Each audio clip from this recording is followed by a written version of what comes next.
Good evening and a warm welcome to the second hour of The Globe on SABC News, coming to you from Johannesburg. I'm Simpiwe Ngona. Thanks for joining us. Indeed, thank you for joining us. I'm Lulu Gabu, and a very good evening to you. On to our top story. Africa is finally realizing the dreams of its greatest leaders. That's according to President Cyril Ramaphosa, speaking about the formation of the world's largest trade bloc. He says Jomo Kenyatta, Kwame Nkrumah and Julius Nyerere would be proud of the African Continental Free Trade Agreement. Ramaphosa was speaking during an exclusive interview with the SABC on the sidelines of the AU meeting in Niger.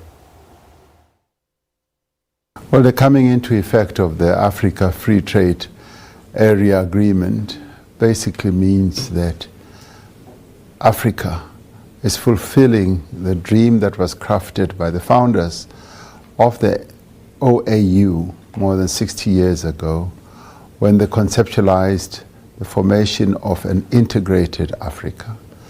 Then they wanted to see an Africa that is united, that is integrated, that is going to work as an economic bloc.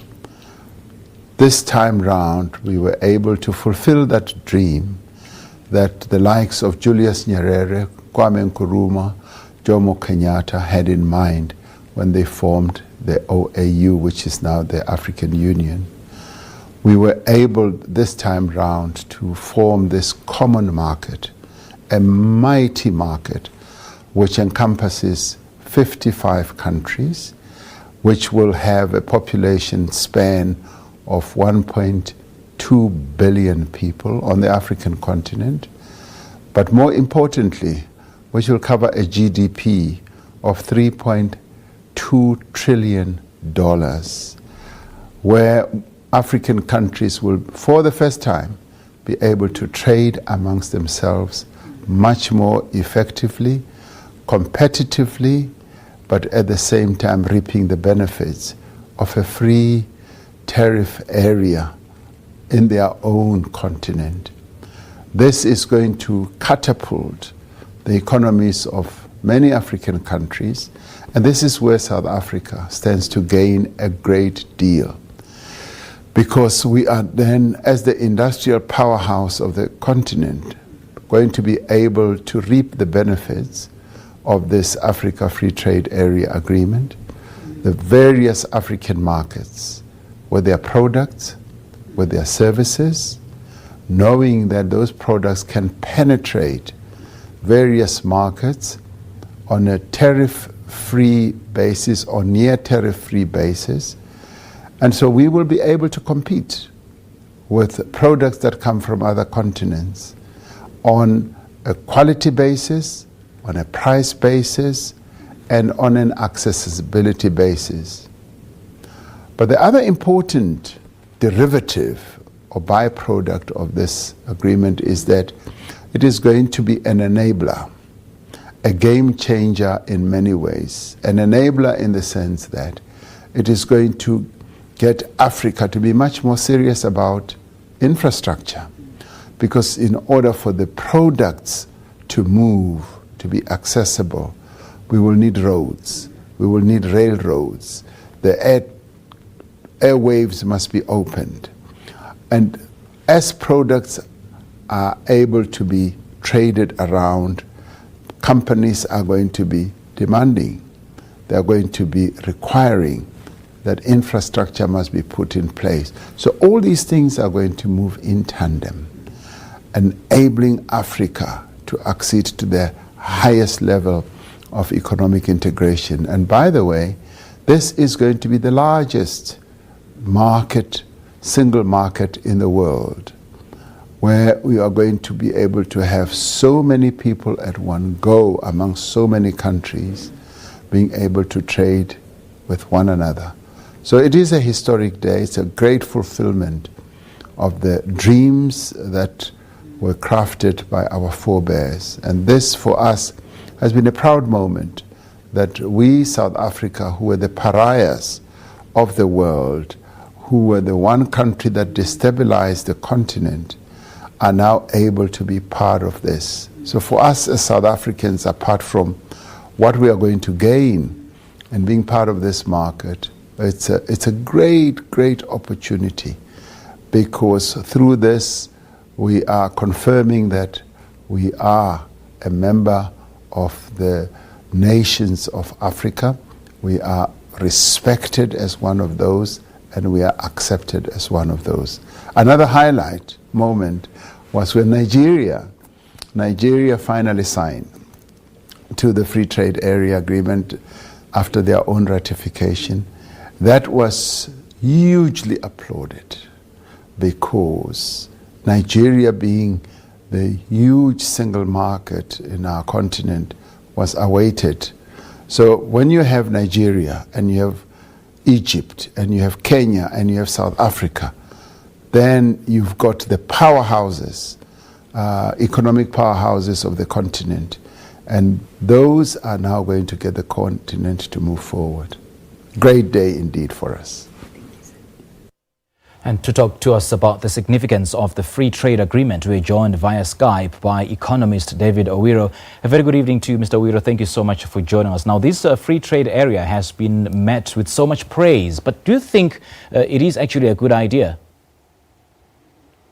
Yes, thank you for having me. Yes, it is a good idea to have this. Any effort that African nations take to reduce trade barriers such as tariffs and non-tariff barriers is a positive one for not only achieving more trade, but also using it as an enabler for achieving economic development.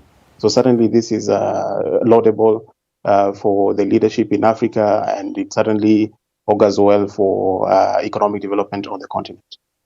What are some of the biggest advantages? I mean, infrastructure challenges still remain, and little has been said about how these will be dealt with. Yes, certainly Africa faces a lot of challenges, beginning from, the very numerous checkpoints and, customs, different customs practices, to non-trade barriers, just difficulty in general cross-border trade between African countries. And so it is hoped that when this is in operational, that actually when you have a single customs territory, you have less of this, discohesion. So you have more harmony in our, broader trading framework, so that people at least have reliability and stability in terms of knowing what custom taxes apply and what procedures indeed do apply. And so, the hope is that in spite of the challenges that exist, the coming in of this framework together with the infrastructure development that is taking place on the continent might actually lead to greater intra-African trade, which is what we all want. I mean, having spoken of, harmony at the various trade pacts on the continent, the agreement is aimed at creating a single market for goods, and of course with the free movement of business people and investment, and with the myriad of terrorist and militant attacks at different parts of the continent. Do you think this kind of agreement will thrive? Well, we know the security situation isn't the best that could be there.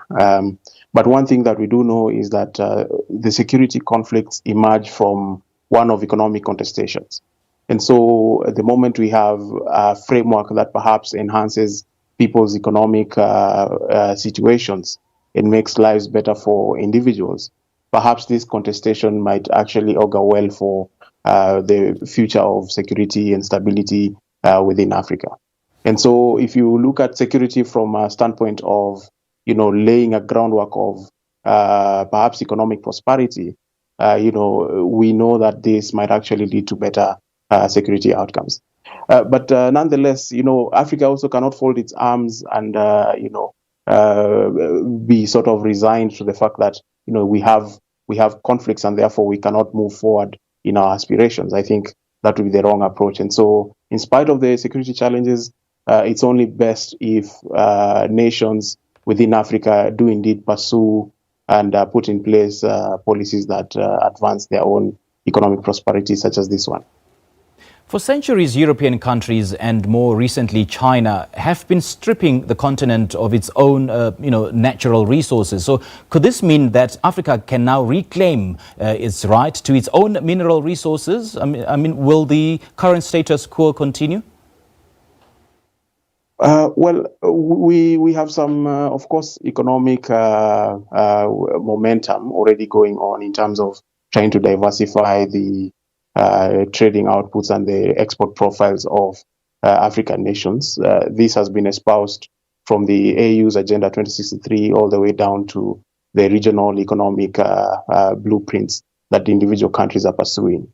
And so the hope is that African nations can be able to not only diversify their own production, but diversify their export commodities so through value addition and modernization of the agricultural sector, so that they can have less reliance on raw commodity exports.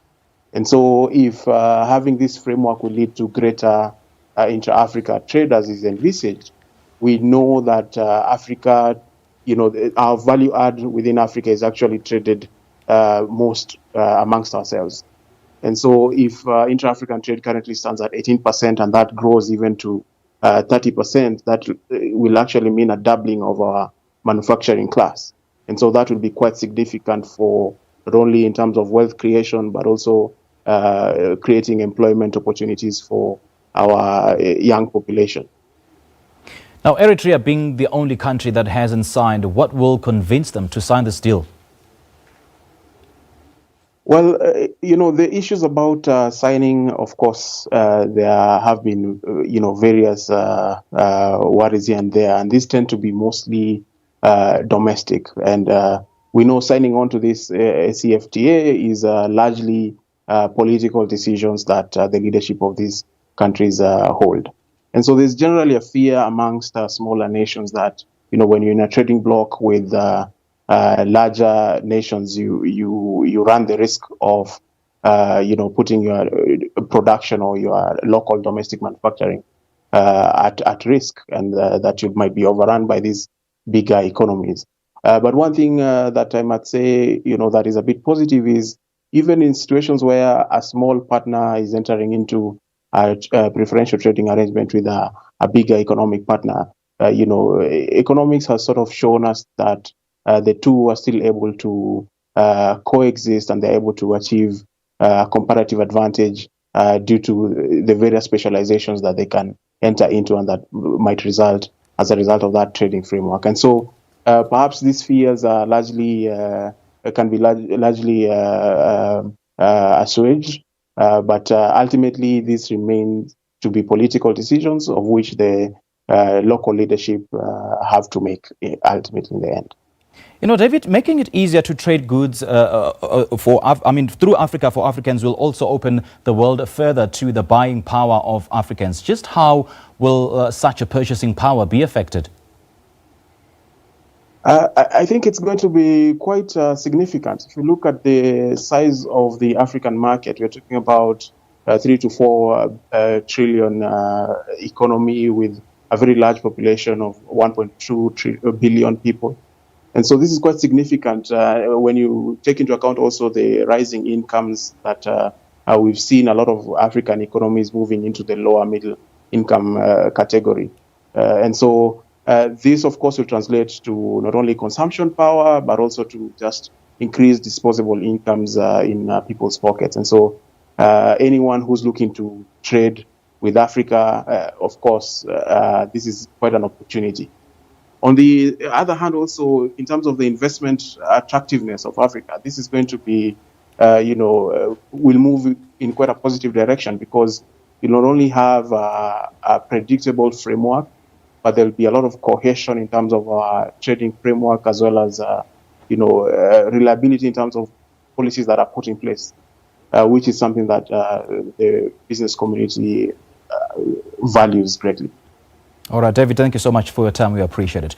That is Africa trade consultant and economist David Owiro joining us via Skype. This is The Globe on SAPC News. We'll have more in just a moment.